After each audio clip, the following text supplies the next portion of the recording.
ರಕ್ಷಣಾ ವೇದಿಕೆ ರಾಜ್ಯಾಧ್ಯಕ್ಷರಾದ ಟಿಎ ನಾರಾಯಣಗೌಡರ ನೇತೃತ್ವದಲ್ಲಿ ಬೆಂಗಳೂರು ನಗರ ಜಿಲ್ಲಾ ಸಭೆಯು ಗಾಂಧಿನಗರದ ಜಿಯಾನ್ ಹೋಟೆಲ್ ಸಭಾಂಗಣದಲ್ಲಿ ಶಿಸ್ತುಬದ್ಧ ಅರ್ಥಗರ್ಭಿತವಾದ ಅದ್ಭುತವಾದ ಸಭೆ ನಡೆಯಿತು. ಈ ಸಭೆಯಲ್ಲಿ ಬೆಂಗಳೂರು ನಗರ ಜಿಲ್ಲಾ ಪದಾಧಿಕಾರಿಗಳು ಹಾಗೂ ಕ್ಷೇತ್ರ ಅಧ್ಯಕ್ಷರುಗಳು ಹಾಗೂ ವಾರ್ಡ್ ಅಧ್ಯಕ್ಷರುಗಳು ಹಾಜರಿದ್ದು ಸಭೆಯನ್ನ ಯಶಸ್ವಿಗೊಳಿಸಿದರು. ಅದರಲ್ಲೂ ಕರವೇ ಮಹಿಳಾ ಕಲಿಗಳು ಹೆಚ್ಚಿನ ಸಂಖ್ಯೆಯಲ್ಲಿ ಆಗಮಿಸುವ ಮೂಲಕ ಗೌಡರ ಮೆಚ್ಚುಗೆ ಸಹ ಪಡೆದರು. ಎಲ್ಲರಿಗೂ ನಮಸ್ಕಾರ. ನಾನು ಬಂದ ಕಾರ್ಯಕ್ಕೆ ನೀವು ಬಂದಿರಯ್ಯ, ನೀವು ಬಂದ ಕಾರ್ಯಕ್ಕೆ ನಾನು ಬಂದಿನಯ್ಯ, ನಾನು ನೀವು ಬಂದ ಕಾರ್ಯಕ್ಕೆ ಪ್ರಭುದೇವರು ಬಂದರಯ್ಯ. ಕಲ್ಯಾಣವೆಂಬುದು ಪ್ರಣತೆ ಆಯಿತು.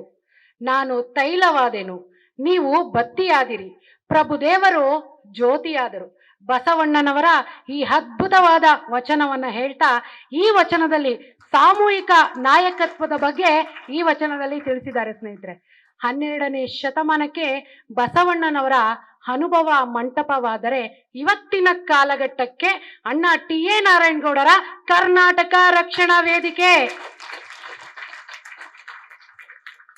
ಕನ್ನಡವೇ ಜಾತಿ, ಕನ್ನಡವೇ ಧರ್ಮ, ಕನ್ನಡವೇ ದೇವರು ಎಂಬ ನಾಮಾಂಕಿತದ ಅಡಿಯಲ್ಲಿ ರಾಷ್ಟ್ರಕವಿ ಕುವೆಂಪುರವರ ಆದರ್ಶಗಳನ್ನೆಲ್ಲ ಒಳಗೊಂಡಂತಹ ಏಕೈಕ ಸಂಘಟನೆಯ ಅಧಿನಾಯಕರು, ಕನ್ನಡವನ್ನ ಸೆರೆಮನೆಯಿಂದ ಅರಮನೆಗೆ ತಂದುಕೊಟ್ಟಂತಹ ಧೀಮಂತ ನಾಯಕರಾದ ಅಣ್ಣ ಟಿ.ಎ. ನಾರಾಯಣಗೌಡರ ಪಾದ ಕಮಲಗಳಿಗೆ ನಮಸ್ಕರಿಸುತ್ತಾ ಹಾಗೂ ವೇದಿಕೆ ಮೇಲಿರುವಂತಹ ಎಲ್ಲ ರಾಜ್ಯ ಮುಖಂಡರುಗಳಿಗೂ ಹಾಗೂ ಈ ಒಂದು ಸುಂದರವಾದ ಸಭೆಯ ನೇತೃತ್ವವನ್ನು ವಹಿಸಿರುವಂತಹ ಬೆಂಗಳೂರು ನಗರ ಅಧ್ಯಕ್ಷರಾದ ಧರ್ಮಣ್ಣವರಿಗೂ ಹಾಗೂ ಸುಂದರವಾಗಿ ನಿರೂಪಣೆಯನ್ನು ನಿರ್ವಹಿಸುತ್ತಿರುವಂತಹ ನಮ್ಮ ಮಲ್ಲಿಕಾರ್ಜುನ್ ಸರ್ ಅವ್ರಿಗೂ ಸಹ, ಹಾಗೆ ಈ ವೇದಿಕೆಯ ಮುಂಭಾಗದಲ್ಲಿರುವಂತಹ ಎಲ್ಲ ಕನ್ನಡದ ಮನಸ್ಸುಗಳಿಗೂ ಹಾಗೂ ಕ್ಷೇತ್ರಾಧ್ಯಕ್ಷರು, ಬೆಂಗಳೂರು ನಗರ ಪದಾಧಿಕಾರಿಗಳು ಎಲ್ಲರಿಗೂ ಕೂಡ ನನ್ನ ಪ್ರೀತಿಪೂರ್ವಕ ನಮನಗಳನ್ನ ತಿಳಿಸ್ತೀನಿ ಸ್ನೇಹಿತರೆ.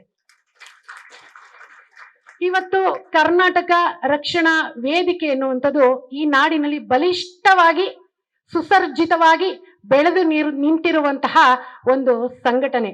ಏನು ಎಷ್ಟೋ ಸಂಘಟನೆಗಳು ಇದೆಯಲ್ಲ, ಆ ಎಲ್ಲಾ ಸಂಘಟನೆಗಳ ಪಿತಾಮಹ ನಾಯಕರುಗಳನ್ನ ಸೃಷ್ಟಿಸುವಂತಹ ಕಾರ್ಖಾನೆ ಯಾವ್ದಾರು ಇದ್ರೆ ಅದು ನಮ್ಮ ಕರ್ನಾಟಕ ರಕ್ಷಣಾ ವೇದಿಕೆ ಸ್ನೇಹಿತರೆ. ಯಾಕಂದ್ರೆ ಇವತ್ತು ಕರ್ನಾಟಕ ರಕ್ಷಣಾ ವೇದಿಕೆ ಹೋರಾಟಕ್ಕೆ ಮಾತ್ರ ಸೀಮಿತವಾಗಿಲ್ಲ, ಕನ್ನಡದ ಎಲ್ಲಾ ಪ್ರಕಾರಗಳಲ್ಲೂ ಕೂಡ ನಮ್ಮ ಸಾಹಿತ್ಯ ಸಂಸ್ಕೃತಿ ಈ ನಾಡಿನ ತಾಯಿ ಬೇರಾದಂತಹ ಜಾನಪದವನ್ನ ಪೋಷಿಸುವಂತಹ ಸಲುವಾಗಿಯೂ ಕೂಡ ಇವತ್ತು ಎಲ್ಲಾ ಕನ್ನಡದ ಪ್ರಕಾರಗಳಲ್ಲೂ ಕೂಡ ಕರ್ನಾಟಕ ರಕ್ಷಣಾ ವೇದಿಕೆ ಕೆಲಸ ಮಾಡ್ತಾ ಇದೆ ಅಂದ್ರೆ ನಾವೆಲ್ಲ ನಿಜಕ್ಕೂ ಖುಷಿ ಪಡುವಂತಹ ವಿಚಾರ.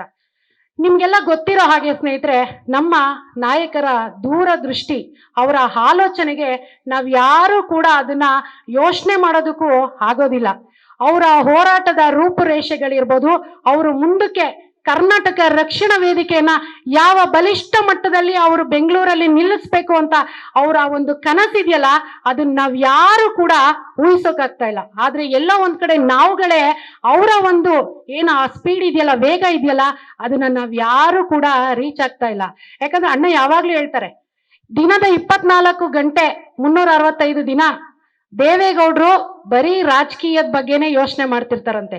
ಅವ್ರನ್ನ ಹೊರತುಪಡಿಸಿದ್ರೆ ಇನ್ಯಾರಾದ್ರೂ ಈ ನಾಡು ನುಡಿ ನೆಲ ಜಲ ಭಾಷೆ ಕನ್ನಡದ ಮಕ್ಕಳ ಬಗ್ಗೆ ಯಾವ್ದಾರು ಒಬ್ಬ ವ್ಯಕ್ತಿ ಆಲೋಚನೆ ಮಾಡ್ತಿದ್ದಾರೆ ಅಂದ್ರೆ ಅದು ಕರ್ನಾಟಕ ರಕ್ಷಣಾ ವೇದಿಕೆಯ ಅಣ್ಣ ಟಿ.ಎ. ನಾರಾಯಣಗೌಡರು ಸ್ನೇಹಿತರೆ. ಇವತ್ತು ನಾವು ನೋಡ್ತಾ ಇದೀವಿ ಸಮಾಜದಲ್ಲಿ ಎಂತೆಂಥ ವರ್ಗಗಳಿದೆ. ಇವತ್ತು ನಮ್ಮ KPSC ವಿದ್ಯಾರ್ಥಿಗಳಾಗಿರ್ಬೋದು, ಅವ್ರಿಗೆ ಏನಾದ್ರೂ ಸಮಸ್ಯೆ ಆದಾಗ ಅವ್ರು ಯಾವ್ದೇ ಸರ್ಕಾರದ ಹತ್ರ ಹೋಗ್ಲಿಲ್ಲ, ಅವರು ಬಂದಂಥದ್ದು ಅಣ್ಣ ಟಿ.ಎ. ನಾರಾಯಣಗೌಡ್ರ ಹತ್ರ.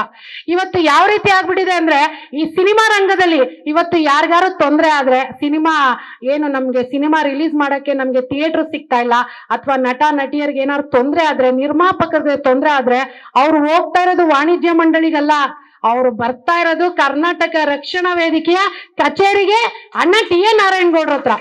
ಇವತ್ತು ಸಮಾಜದಲ್ಲಿ ಎಷ್ಟು ವರ್ಗಗಳಿದೆಯಲ್ಲ, ಆ ಎಲ್ಲ ವರ್ಗಗಳಿಗೂ ಕೂಡ ಒಂದು ಶಕ್ತಿಯಾಗಿ ನಿಂತಿರುವಂಥದ್ದು ಕರ್ನಾಟಕ ರಕ್ಷಣಾ ವೇದಿಕೆ ಅಣ್ಣ ಟಿ.ಎ. ನಾರಾಯಣಗೌಡರು.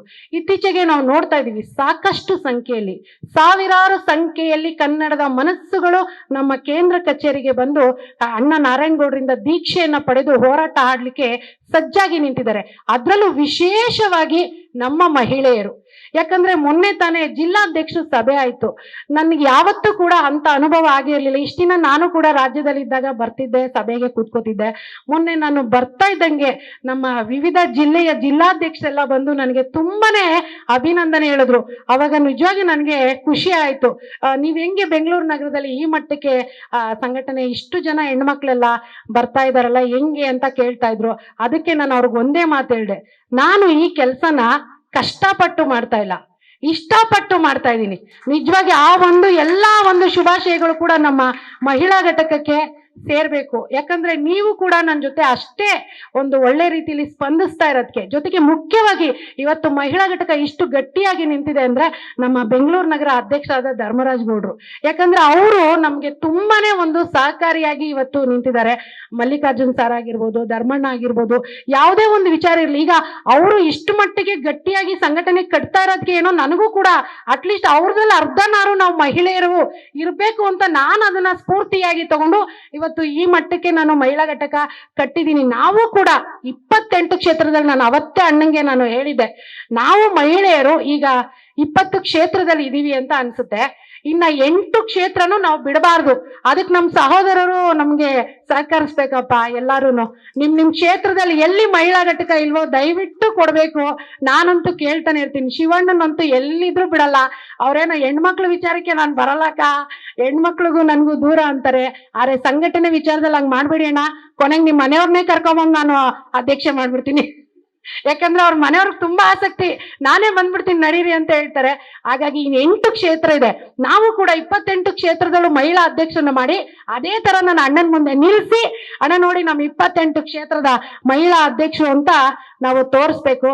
ಹಾಗಾಗಿ ಸ್ನೇಹಿತರೆ, ಹಾಗೆ ಇನ್ನ ಗೊತ್ತಿದೆ ನಿಮ್ಗೆಲ್ಲ, ಇನ್ನ ಪ್ರತಿಭಟನೆ ಟೈಮು, ಹೋರಾಟದ ಸಮಯದಲ್ಲಿ ನಿಜವಾಗಿ ಬೇಸರ ಆಗುತ್ತೆ. ಧರ್ಮಣ್ಣ ಆಗಿರ್ಲಿ, ಮಲ್ಲಿಕಾರ್ಜುನ್ ಸರ್ ಆಗಿರ್ಲಿ, ಎಲ್ಲರೂ ಎಷ್ಟೆಲ್ಲ ಫೋನ್ ಮಾಡಿ ಕರೆಸಿ ಕೂರ್ಸಿರ್ತಾರೆ. ಅಣ್ಣ ಬರೋಷ್ಟೊತ್ತಿಗೆ ನೀವ್ ಇರಲ್ಲ, ಎದ್ದೋಗ್ಬಿಟ್ಟಿರ್ತೀರ. ಅಣ್ಣ ಬಂದಾಗ ಅಲ್ಲಿ ಖಾಲಿ ಖಾಲಿ ಆಗ್ತಾ ಇರುತ್ತೆ. ಯಾಕಂದ್ರೆ ಅಷ್ಟೆಲ್ಲ ಕಷ್ಟಪಟ್ಟು ಫೋನ್ಗಳು ಮಾಡಿ ಪ್ರತಿಯೊಬ್ರಿಗೂ ಎಲ್ಲಿದ್ದೀರಾ, ಬಂದ್ರ, ಕೂತ್ರ ಅಂತ ಹೇಳ್ದಾಗ ಅಣ್ಣ ಬಂದು ನಿಮ್ಗೆಲ್ಲ ಒಂದು ಅರಿವಿರ್ಲಿ, ರಾಜ್ಯಾಧ್ಯಕ್ಷರು ಇರುವಂತ ಜಾಗದಲ್ಲಿ ಅವರು ಹೋಗೋವರೆಗೂ ಯಾರು ಕೂಡ ಹೋಗ್ಬಾರ್ದು. ಅಂತವ್ರು ಯಾರು ನಮ್ ಕರವೇ ಕುಟುಂಬದವರಲ್ಲ. ಯಾಕಂದ್ರೆ ಮನೆ ಯಜಮಾನ್ರೆ ಅಲ್ಲಿ ಇರ್ತಾರೆ, ನೀವು ಜಾಗ ಖಾಲಿ ಮಾಡ್ತೀರಂದ್ರೆ ನಿಮ್ಮಲ್ಲಿ ಎಂತ ಬದ್ಧತೆ ಇರುತ್ತೆ ಹೇಳಿ. ಕೊನೆ ಪಕ್ಷ ನಮ್ಮ ಹೆಣ್ಮಕ್ಳು ಎಷ್ಟೋ ವಾಸಿ ಕೂತ್ಕೊಂಡಿರ್ತಾರೆ. ಗಂಡ್ ಮಕ್ಳಂತೂ ಎದ್ದು ಹೋಗಿದ್ರು. ಲಾಸ್ಟ್ ಪ್ರತಿಭಟನೆಯಲ್ಲಂತೂ 500 ಜನ ಸೇರುವಂತ ಜಾಗದಲ್ಲಿ ಅಲ್ಲಿ ತುಂಬಾನೇ ಖಾಲಿ ಖಾಲಿ ಆಗ್ತಿತ್ತು. ಅಣ್ಣ ಹೇಳಿದ್ರು. ಆದ್ರೆ ಅಣ್ಣ ಬರಕ್ ಮುಂಚೆ ಅಷ್ಟು ದೊಡ್ಡ ಸಂಖ್ಯೆಯಲ್ಲಿ ಇರ್ತೀರಾ. ಆದ್ರೆ ಅಣ್ಣ ಬರ್ತಾ ಇದಾರೆ ಅನ್ನಂಗೆ ಎಲ್ಲ ಹಿಂದೆಗಡೆಯಿಂದ ಓಡೋಗುವಂತ ಕೆಲಸ ಮಾಡ್ತೀರಾ. ದಯವಿಟ್ಟು ಆತರ ಮಾಡಬೇಡಿ. ನಾಯಕರು ಇರೋವರೆಗೂ ಕೂಡ ನಾವ್ ಇರ್ಬೇಕು. ಅವರು ಮಾತು ಮುಗಿಸಿ ಆದ್ಮೇಲೆ ನೀವು ತೆರಳಬೇಕು ಅಂತ ಒಂದು ಬದ್ಧತೆಯನ್ನ ಇಟ್ಕೊಳ್ಳಿ ಸ್ನೇಹಿತರೆ. ಹಾಗೆ ಇತ್ತೀಚಿನ ದಿನಗಳಲ್ಲಿ ಹೋರಾಟಗಳನ್ನ ನಾವು ನೋಡಿರ್ಬೋದು. 6 ತಿಂಗಳಿನ ಈಚೆಗೆ ಎಂತೆಂತ ಹೋರಾಟಗಳನ್ನ ನಾವು ಮಾಡಿದೀವಿ.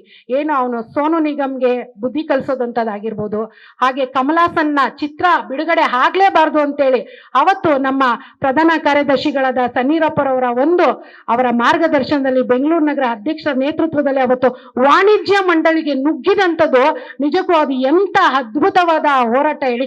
ಒಳಗಡೆ ಅವ್ರು ಬಾಗ್ಲಾಗ್ತಾಗ ಅದನ್ನ ಒದ್ದು ನಾವೆಲ್ಲ ಒಳಗಡೆ ಹೋಗಿ ಅಲ್ಲಿ ಒಳಗಡೆ ಕೂತು ಗರ್ಜಿಸಿದಂಥದ್ದು ನಿಜವಾಗ ಆ ತಾಕತ್ತು ಕರ್ನಾಟಕ ರಕ್ಷಣಾ ವೇದಿಕೆಗೆ ಬಿಟ್ರೆ ಇನ್ಯಾವ ಸಂಘಟನೆಗೂ ಬರಲ್ಲ.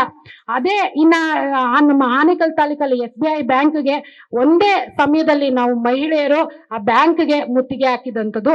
ಅದೇ ಸಂದರ್ಭದಲ್ಲೇ ನಮ್ಮ ಏನು ಬೆಂಗಳೂರು ನಗರ ಅಧ್ಯಕ್ಷರು ಮತ್ತೆ ನಮ್ಮ ಸನ್ನೀರಪ್ಪ ಸಾರು ಎಲ್ಲರೂ ನೀವೆಲ್ಲ ಸೇರಿ ಏನು ಆ ಕೇಂದ್ರ ಕಚೇರಿ ಯಾವ್ದಿತ್ತು ಅದಕ್ಕೂ ಉಗ್ಗಿದಂಥದ್ದು ಒಂದೇ ಸಮಯದಲ್ಲಿ. ನೋಡಿ, ಅಲ್ಲಿ ನಾವು ಮಹಿಳೆಯರು ಕೂಡ ಅಟ್ಯಾಕ್ ಮಾಡಿದೀವಿ, ಇಲ್ಲಿ ಪುರುಷರು ಕೂಡ ಇದ್ ಮಾಡ್ರು. ಹಾಗಾಗಿ ನೋಡ್ತಾ ಇರ್ಬೋದು ನೀವು ಅವತ್ತೆಲ್ಲ ಯಾವ ರೀತಿ ಹೋರಾಟ ಇತ್ತು ಅಂತ.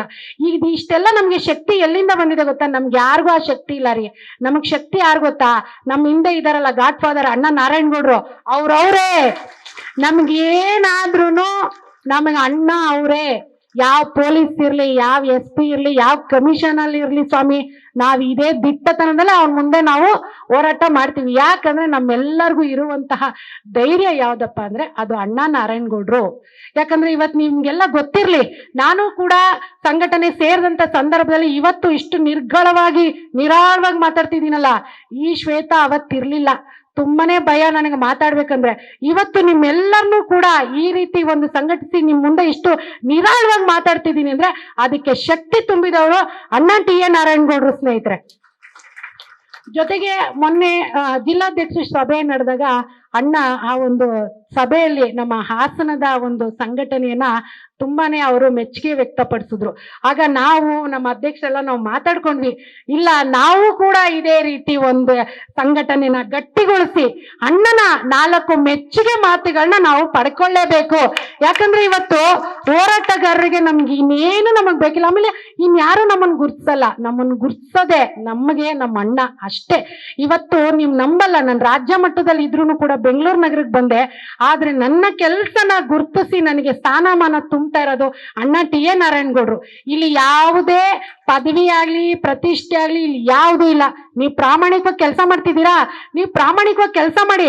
ಅಲ್ಲಿ ಕೂತಿರೋರು ನಾಳೆ ಇಲ್ಲಿ ಬಂದು ಕೂತ್ಕೋತೀರಾ, ಇದಕ್ಕೆ ನಾನೇ ಸಾಕ್ಷಿ. ಹಾಗಾಗಿ ಅವಾಗ ಅಣ್ಣ ಒಂದ್ ಮಾತು ಹೇಳ್ತಾ ಇದ್ರು ಆ ಸಭೆಯಲ್ಲಿ, ಹಾಸನದ ಸಂಘಟನೆನ ಮೆಚ್ಚಿ ಹೇಳಿದ್ರು. ಜೊತೆಗೆ ಅವರು ನನ್ನ ಒಂದು ತಲೆಯಲ್ಲಿ A category, B category, C category ಇದೆ ಅಂತ. ಅವಾಗ ನಾವು ಮಾತಾಡ್ಕೋತಾ ಇದ್ವಿ, ನಮ್ ಬೆಂಗಳೂರು ನಗರಕ್ಕೆ ಅಣ್ಣ ಯಾವ ಕ್ಯಾಟಗರಿ ಕೊಟ್ಟಿರ್ಬೋದು. ಯಾಕಂದ್ರೆ ಇವತ್ತು ನಮ್ಗೆ ಅಣ್ಣನ ಮೆಚ್ಚುಗೆ ಮಾತುಗಳೇ ನಮ್ಗೆ ಆನೆ ಬಲ.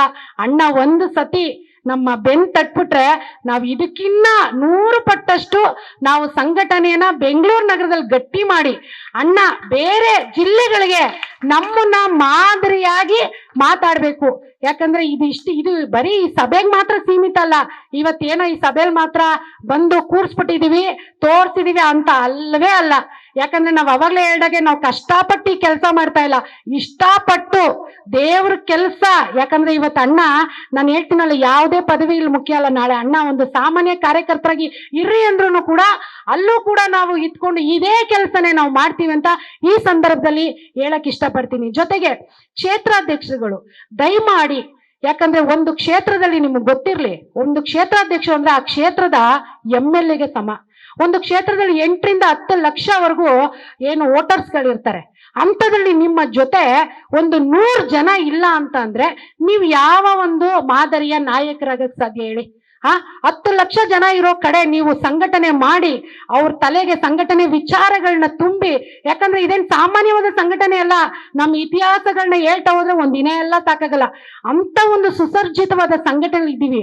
ಆ ಸಂಘಟನೆಯ ಬದ್ಧತೆಗಳ ವಿಚಾರಗಳನ್ನ ತುಂಬಿಸಿ ಅವ್ರ ತಲೆಗೆ 100 ಜನ ಒಂದು ಕ್ಷೇತ್ರದಿಂದ ನೀವು ನಾಯಕರುಗಳನ್ನ ಸೃಷ್ಟಿ ಮಾಡ್ಬಿಟ್ರೆ ನೀವು ನಿಜವಾಗಿಯೂ ನಮ್ಮ ಸಂಘಟನೆ ಇನ್ನೂ ಎಲ್ಲೋ ಎತ್ತರದ ಸ್ಥಾನಕ್ಕೆ ಹೋಗುತ್ತೆ. ಯಾಕಂದ್ರೆ ನೋಡ್ತೀವಿ ಆ ಕ್ಷಣಕ್ಕೆ ಹೋರಾಟಕ್ಕೆ ಪ್ರತಿಭಟನೆಗೆ ಏನೋ ಯಾರನ್ನ ಕರ್ಕೊಂಡ್ ಬರ್ಬೇಕು, ಒಂದ್ 5 ಜನ 10 ಜನನ್ ಕರ್ಕೊಂಬಂದ್ ತೋರ್ಸ್ಬಿಟ್ರೆ ಆಗಲ್ಲ.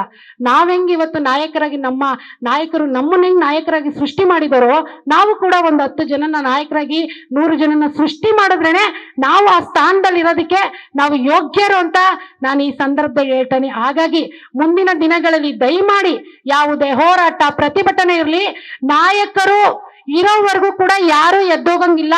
ನಾನ್ ಮಹಿಳೆಯರಿಗೂ ಹೇಳ್ತಾ ಇದ್ದೀನಿ, ಪುರುಷರಿಗೂ ಹೇಳ್ತಾ ಇದ್ದೀನಿ. ಜೊತೆಗೆ ಮಹಿಳೆಯರು ಇನ್ ಯಾವ್ಯಾವ ಕ್ಷೇತ್ರದಲ್ಲಿ ನಮ್ಗೆ ಬಾಕಿ ಇದಾರೋ ಅಧ್ಯಕ್ಷರದು, ನಾವೆಲ್ಲರೂ ಸೇರಿ ಕೆಲಸ ಮಾಡಿ ಆಯಾ ಕ್ಷೇತ್ರಕ್ಕೆ ನಾವು ಮಹಿಳಾ ಅಧ್ಯಕ್ಷರನ್ನ ಕರೆತರೋಣ. ಇನ್ನೂ ಹೆಚ್ಚಿನ ಸಂಖ್ಯೆಯಲ್ಲಿ ಮುಂದಿನ ದಿನಗಳಲ್ಲಿ ಹೆಚ್ಚಿನ ಸಂಖ್ಯೆಯಲ್ಲಿ ಮಹಿಳೆಯರು ಬರೋವಂಥದ್ದಾಗ್ಲಿ ಅಂತ ಹೇಳ್ತಾ, ನನಗೆ ಈ 4 ಮಾತನಾಡಲು ಅವಕಾಶ ಕೊಟ್ಟ ನನ್ನ ಅಣ್ಣನಿಗೆ ಹಾಗೂ ಈ ಸಭೆಯಲ್ಲಿರುವ ಎಲ್ಲರಿಗೂ ಕೂಡ ಹೃತ್ಪೂರ್ವಕ ನಮಸ್ಕಾರಗಳು ಸ್ನೇಹಿತರೆ.